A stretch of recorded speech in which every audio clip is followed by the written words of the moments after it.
Okay, good morning. I'm going to be looking at doing a sky for you. I've got a relatively small, this is an 8th Imperial piece of Bockingford knot watercolour paper. I'm going to be using a couple of brushes. I've got a 30mm flat brush, I've got a number 8 round, and I may use just a little number 2 one as well, just to fiddle with a few details. Water, I've got a mixture of my watercolours, and I'll tell you what colours I use as I go along. I need an old cloth, you can see this beautifully delicate thing, for keeping my moisture levels regulated. So I think I'm just going to go. This is a relatively straightforward sky, but I need to start by wetting the paper, which I'm just going to gently run my water backwards and forwards. I've got my paper on a slight slope, I'd say it's probably about a 30 to 40 degree slope, which helps move things a little bit, but you don't want it too vertical. And I'm just wetting it, and I'm just going to let that soak in and then give it another layer in just a second. Oh, you can see it's wet, you can see the reflection of my light. So, yeah, you can see that shininess. So I need it to settle back a little bit from being really shiny like that. So whilst that's doing that, I'm going to mix some colours. I'm going to use a mixture here of ultramarine. So I've got this ultramarine blue, and I'm going to use this one, which is a peacock blue.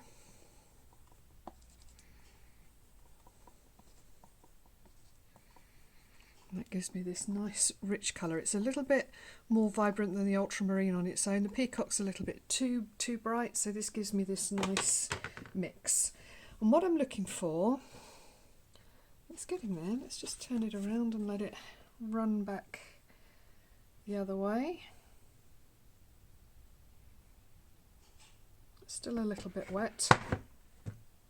So whilst it's doing that, I shall gather a little more colour together.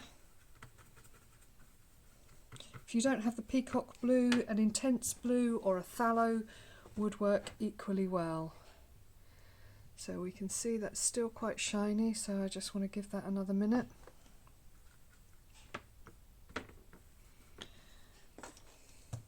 And whilst it's doing that, actually, I'm going to mix up another colour, so I'm going to use some more of my ultramarine.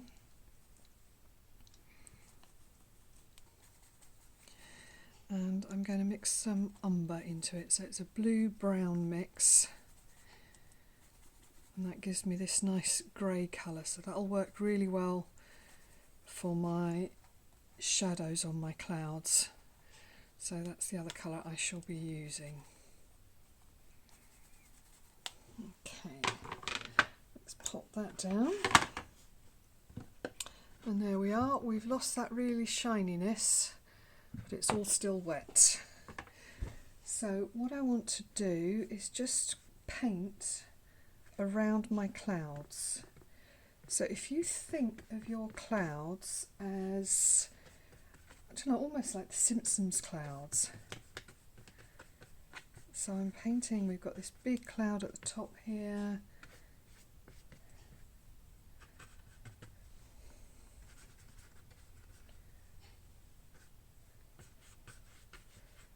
And then we've got bits of this blue showing through down at the bottom. So we've got this kind of big bumpy cloud here. Now, because my round brush is now full of shadow colour, I'm just going to take a different brush. And all I've done is I've wet it and I've dried it off so it's just damp. And you can push this around to give you the shapes that you want. And you can lift other bits of shape out.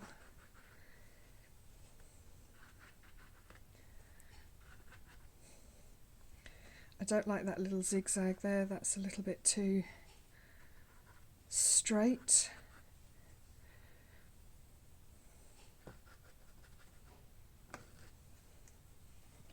So each time I'm lifting some colour out, I then wash my brush and dry it off again.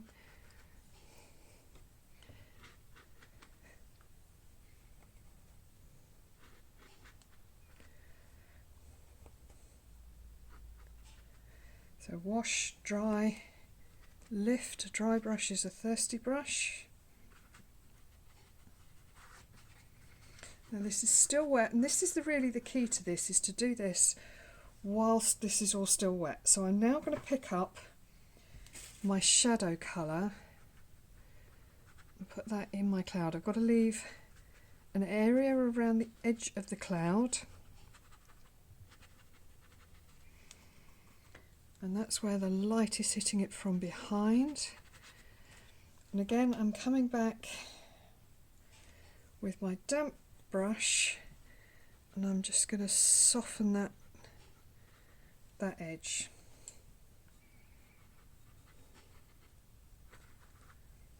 Clean, dry, soften that edge.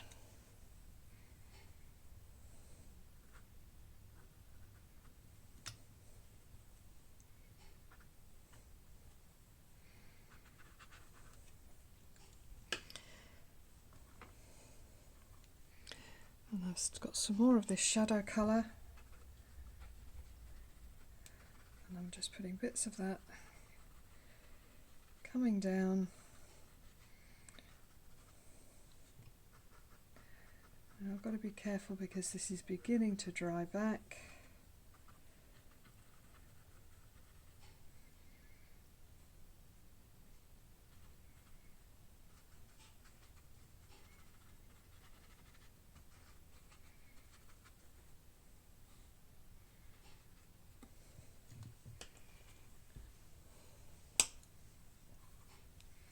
Now I can see it's still wet there, so I can just dip my colour back in.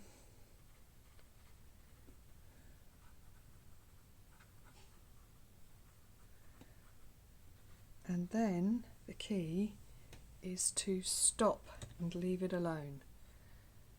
So we've got this lovely vibrant sky, clouds lifting, shadows coming in, so the sky is backlit. And then I can, when it's dry, I can put a nice little landscape in the foreground. So this has dried back now. Tape's come off a little bit. So this has dried back now, and what you can see hopefully is you can see here there's a little bit of granulation, and that is the ultramarine, which is what's called a granulating colour, which means it's got heavy pigment and it settles in the pits, and I quite like the variety that gives to the surface of the sky. So that has dried back, and what happens when it dries back, you may get a little bit of buckling when the paper is so wet, but what will happen is once it's dried back, you can see it's more or less flattened back off, so I can put a little landscape in. Let's have a think about what I can do here. Just going to make something up. So I'm going to use this leftover sky colour to start off with, the shadow colour here, but I've diluted it down a little bit so it's not quite so strong, and I'm going to use that for like a distant hill. Could even dilute it further.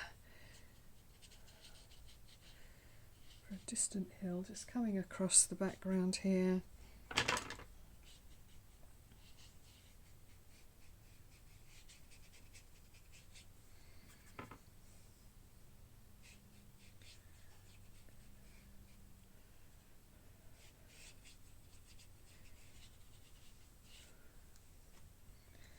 So that's given us some distance.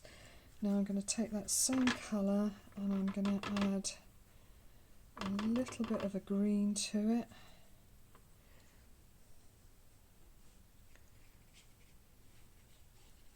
Got this sort of sludgy colour here as things come forward a bit.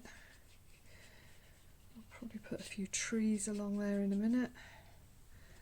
It's just got a bit more colour into it, and then I want to pick up some quite bright sort of yellowy green for my foreground.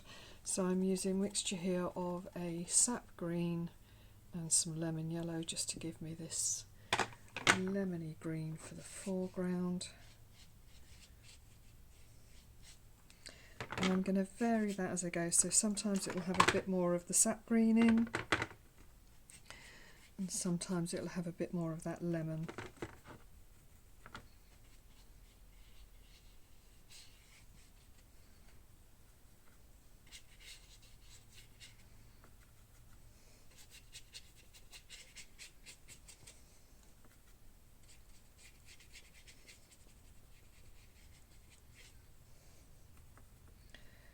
A touch of that green with some ultramarine, just for a few little marks in the grass, in the fields, just so it's not flat. And that's drying off now, so I need to let that dry completely and then just put a few finishing touches in there. Okay, so this bit has now dried off. I'm coming in with my smaller brush.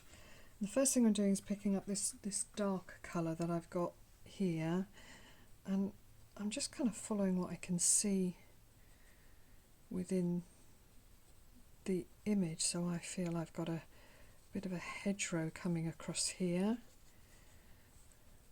Again, this all helps to add to the scale of the painting.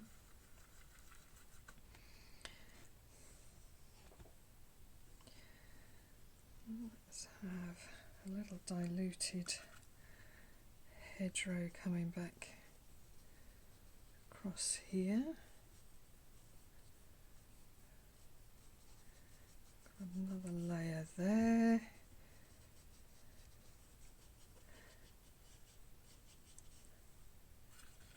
So you can see I'm not putting a great deal of detail in, but it's just enough for your eye to read it. So I'm going to now come in with some more of my dark mix, and I'm just going to put a few slightly bigger lumpy trees coming along here.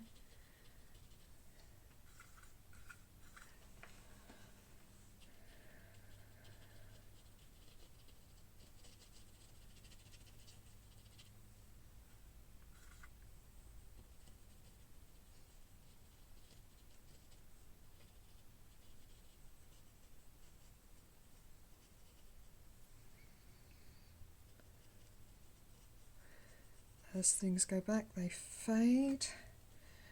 I want to just lift a bit out of the base there, because I'm just going to wet it and lift a little out. It's just trying to give sort of layers and dimension to what we've got going on here. I think I've got a shrub. I've got this little lumpy bit here, so I think I'm going to make that into a shrub. So I have a bit more hedgerow coming across this way.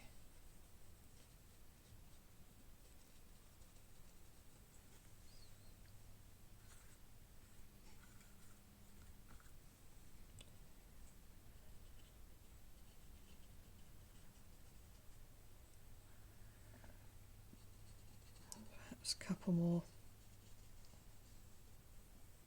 Just breaking that line there. Soften the bottom edge of that. And that's just been done with a damp brush. Again, I've washed and dried my brush. And before that paint dries, I'm just scraping along the bottom just to level it out slightly. Now this is dried, but I can still do the same here. I can just take a damp brush and just level out.